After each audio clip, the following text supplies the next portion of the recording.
नमस्कार, मैं हरि, आप देख रहे हैं डिजिटल न्यूज झारखंड। तो चलिए जानते हैं झारखंड की प्रमुख खबरों के बारे में। इससे पहले आपसे छोटी सी निवेदन कि अगर आप चैनल में नए हैं तो चैनल को सब्सक्राइब अवश्य कर ले ताकि झारखंड की सभी ताजा तरीन खबरें सबसे पहले आपको मिल सके। तो चलिए शुरुआत करते हैं आज की पहली और बड़ी खबर से। झारखंड कैबिनेट की बैठक समाप्त, 18 प्रस्तावों पर लगी मुहर। जी हां, झारखंड सरकार की कैबिनेट बैठक खत्म हो गई है। इस बैठक की अध्यक्षता सीएम हेमंत सोरेन ने की है। इसमें 18 प्रस्ताव पारित किए गए हैं। बैठक के दौरान स्वास्थ्य, चिकित्सा, शिक्षा समेत कई विभागों के अधिकारी मौजूद रहे। आपको बता दूं कि कैबिनेट की बैठक में दुमका एयरपोर्ट से क्षेत्रीय संपर्कता की नियमित उड़ानों के लिए CNS ATM की सेवा के लिए एयरपोर्ट अथॉरिटी ऑफ इंडिया के साथ समझौता करने के प्रस्ताव को मंजूरी दी गई है। राज्य कर्मचारियों के लिए स्वास्थ्य बीमा योजना लागू करने की स्वीकृति दी गई है और वहीं पारा मेडिकल जिला स्तरीय नियमावली बनाने की भी स्वीकृति दे दी गई है।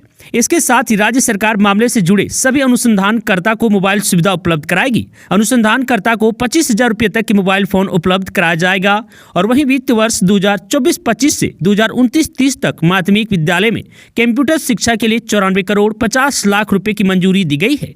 इसी तरह कई और महत्वपूर्ण फैसले लिए गए हैं।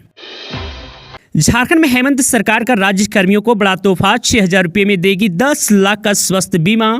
जी हां, झारखंड सरकार ने राज्य के कर्मियों के लिए स्वास्थ्य बीमा योजना लेकर आई है। हेमंत सोरेन सरकार ने सभी कर्मियों को हर साल 6,000 रुपये के भुगतान के बदले 10 लाख रुपये का स्वास्थ्य बीमा देने का फैसला किया है। इसके अलावा अगर इलाज की राशि 10 लाख से ज्यादा होती है तो उसके भुगतान की भी व्यवस्था की गई है।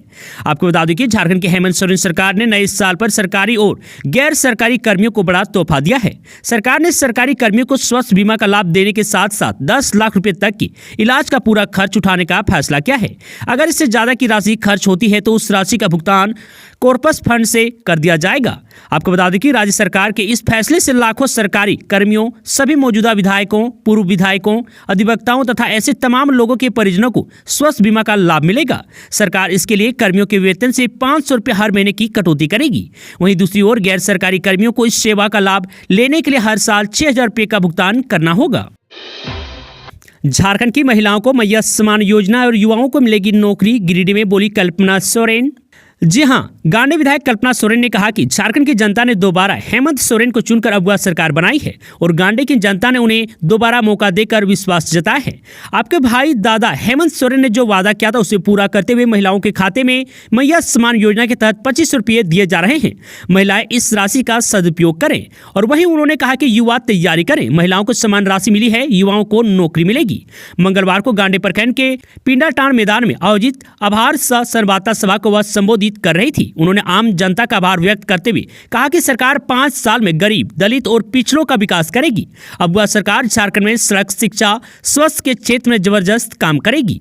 उन्होंने कहा कि गरीब, दलित और पिछड़ों की आवाज उठाने वाले हेमंत सोरेन को विपक्षियों ने एक साजिश कर जेल भेज दिया था। अब झारखंड को अव्वल राज्य बनाना है। उन्होंने विधानसभा चुनाव में वोट करने के लिए आम जन का आभार व्यक्त किया है।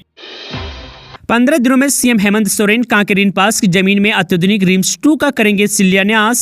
जी हां, मुख्यमंत्री हेमंत सोरेन अगले 15 दिनों में राज्यवासियों को बड़ी सौगात देंगे। कांके में रीन पास की जमीन पर स्थापित किए जाने वाले रिम्स 2 के अत्याधुनिक भवन के निर्माण का प्रारूप रिवाइज करने के बाद 15 दिनों के अंदर इसे बदलकर टेंडर की प्रक्रिया शुरू की जाएगी। इसके बाद मुख्यमंत्री भवन निर्माण का शिलान्यास करेंगे।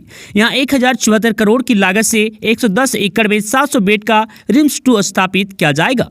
वहीं स्वास्थ्य विभाग के अपर मुख्य सचिव अजय कुमार सिंह ने बताया कि रिम्स 2 में MBBS की 100 UG और 50 PG सीटों पर पढ़ाई होगी।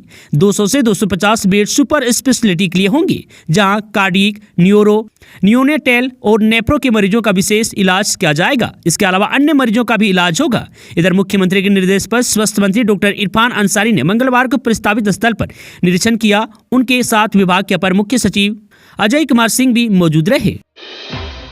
जमीन डीड नंबर की हेराफेरी पर लगेगी रोक, NIC तैयार करेगा उम्दा सॉफ्टवेयर।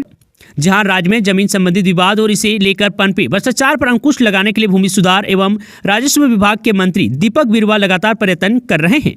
उन्होंने अब फर्जी डीड पर लगाम लगाने की पूरी तैयारी कर ली है। आपको बता दें कि मंत्री ने विभाग को इसके लिए खास एक्शन प्लान के तहत NIC के सॉफ्टवेयर में सुधार करने का निर्देश दिया है। मंत्री ने फर्जी डीड के माध्यम से किए जाने वाले भ्रष्टाचार पर चिंता जाहिर करते हुए कहा कि जब कोई व्यक्ति डीड आवेदन करता है तो संबंधित व्यक्ति को डीड का यूनिक नंबर मिलता है उसमें छोटी मोटी खामियां निकालकर डीड को रद्द कर दिया जाता है। ठीक इसके कुछ ही दिन बाद दोबारा संबंधित व्यक्ति के उसी डीड नंबर को उसके आगे पीछे यूनिक नंबर लगाकर दोबारा डीड अप्लाई किया जाता है या फिर करवाया जाता है। इससे भ्रष्टाचार को बढ़ावा मिल रहा है। इसी चक्कर में लंबित म्यूटेशन के मामले भी बढ़ते जा रहे हैं। वहीं उन्होंने आदेश दिया है कि विभाग एक ही जमीन के लिए दोबारा डीड आवेदन करने पर पूरी तरह से लगाम लगाएं ताकि फर्जी डीड बनाकर गलत तरीके से म्यूटेशन करने पर भी रोक लग सके। और वहीं NIC उम्दा सॉफ्टवेयर बनाने का भी निर्देश दिया है। फिर एक्शन में दिखेगी पूजा सिंघल। 2.5 साल से ज्यादा जेल में रही, अब हटा सस्पेंशन। जी हां, खान सचिव रही पूजा सिंघल को निलंबन मुक्त कर दिया गया है। कार्मिक ने इससे संबंधित आदेश जारी कर दिया है। ज्ञात हो कि मनरेगा घोटाले में मनी लॉन्ड्रिंग के आरोप पर उन्हें 11 मई 2022 को गिरफ्तार कर लिया गया था। इसी तारीख से वह निलंबित हो गई थी। पिछले महीने पूजा सिंघल जेल से बाहर आई है। निलंबन से पहले वह उद्योग सचिव, खान एवं भूतत्व विभाग की सचिव और खान राज्य खनिज विकास निगम लिमिटेड की प्रबंधन निर्देशक थी। आपको बता दूं, मंगलवार 21 जनवरी को उनका निलंबन खत्म कर दिया गया है।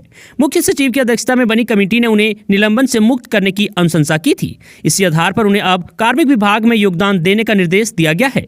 झारखंड कैडर की चर्चित IAS अधिकारी पूजा सिंघल मूल रूप से देहरादून की रहने वाली है। लोन के नाम पर ठगी करने वाले गिरोह का भंडाफोड़, 6 साइबर अपराधी गिरफ्तार। जी हां, धनबाद साइबर पुलिस ने एक बड़ी कार्रवाई करते हुए लोन के नाम पर ठगी करने वाले अंतर्राज्यीय गिरोह का भंडाफोड़ किया है। बैंक मोड़ थाना क्षेत्र के जोड़ा फाटक रोड स्थित नंदलोक अपार्टमेंट से 6 साइबर अपराधियों को गिरफ्तार किया गया है। पुलिस के अनुसार आरोपी अपार्टमेंट के कमरा नंबर 303 को अपना ठिकाना बनाकर ऑनलाइन लोन की पेशकश कर लोगों को ठगने का काम करते थे। साइबर पुलिस ने प्रतिबिंब ऐप के जरिए अपराधियों का पता लगाया और छापेमारी कर उन्हें गिरफ्तार करने में सफलता हासिल की। पकड़े गए अपराधियों में 3 तमिलनाडु से, 1 महाराष्ट्र से, 1 धनबाद के झरिया से और 1 सिंदरी का निवासी है। पुलिस ने आरोपियों के कब्जे से 1 दर्जन मोबाइल फोन, कई सिम कार्ड और ठगी से संबंधित जानकारियों से भरी डायरी बरामद की है। देवघर में इस साल महाशिवरात्रि पर निकलेगी 32वीं भव्य शिव बारात। जी हां, देवघर की पहचान बन चुकी है। शिव बारात इस साल 26 फरवरी को अपने 32वें वर्ष में प्रवेश करेगी। मंगलवार को शिक्षा सभा चौक स्थित गणेश मंदिर में आयोजित शिवरात्रि महोत्सव समिति की बैठक में शिव बारात के भव्य आयोजन की रूपरेखा तैयार की गई है। समिति ने निर्णय लिया है कि शिव बारात KKN स्टेडियम से शाम 7 बजे निकलेगी। इस दौरान भूत, पिशाच, देवता, दानव सहित विभिन्न आकर्षक झांकियां निकाली जाएगी। इसकी जिम्मेदारी मार्कंडेय जजवाड़े को सौंपी गई है। शहर को दुल्हन की तरह सजाने का निर्णय लिया गया है और मार्ग में जगह जगह तोरण द्वार बनाए जाएंगे।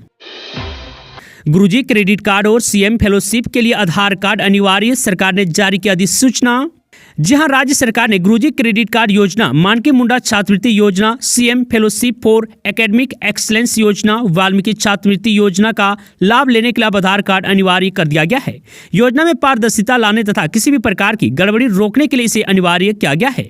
आपको बता दूं, उच्च एवं तकनीकी शिक्षा विभाग ने इसे लेकर मंगलवार को अधिसूचना जारी कर दी है। इसी के साथ राज्य में यह अनिवार्यता लागू हो गई है। शिक्षकों एवं अन्य कर्मियों के वेतन निर्धारण में भी यह अनिवार्य होगा। आपको बता दें कि इस योजना के लाभ प्राप्त करने के लिए पात्र व्यक्ति को आधार संख्या रखने का प्रमाण प्रस्तुत करना होगा या आधार प्रमाणीकरण से गुजरना होगा। योजना के अंतर्गत लाभ प्राप्त करने के इच्छुक किसी भी व्यक्ति जिसके पास आधार संख्या नहीं है, उसे पंजीकरण करने से पहले आधार नामांकन के लिए आवेदन करना होगा। और वहीं इधर यह व्यवस्था की गई है कि जब तक व्यक्ति को आधार सौंपा नहीं जाता है तब तक 10 निर्धारित पहचान पत्रों में से किसी को भी अनिवार्य रूप से प्रस्तुत करना होगा। यह भी प्रावधान किया गया है कि ऐसे सभी मामलों में जहां लाभार्थियों के खराब बायोमेट्रिक या किसी अन्य कारण से आधार प्रमाणीकरण विफल हो जाता है, वहां अन्य उपाय किए जाएंगे। जैसे मसलन खराब फिंगरप्रिंट गुणवत्ता के मामले में प्रमाणीकरण के लिए आइरिस स्कैन या चेहरे की प्रमाणीकरण सुविधा अपनाई जाएगी। इसके बाद विभाग अपनी कार्यान्वयन एजेंसी के माध्यम से लाभ के निर्बाध वितरण के लिए आइरिस स्कैन या चेहरे के प्रमाणीकरण के साथ साथ फिंगरप्रिंट प्रमाणीकरण की व्यवस्था करेगा।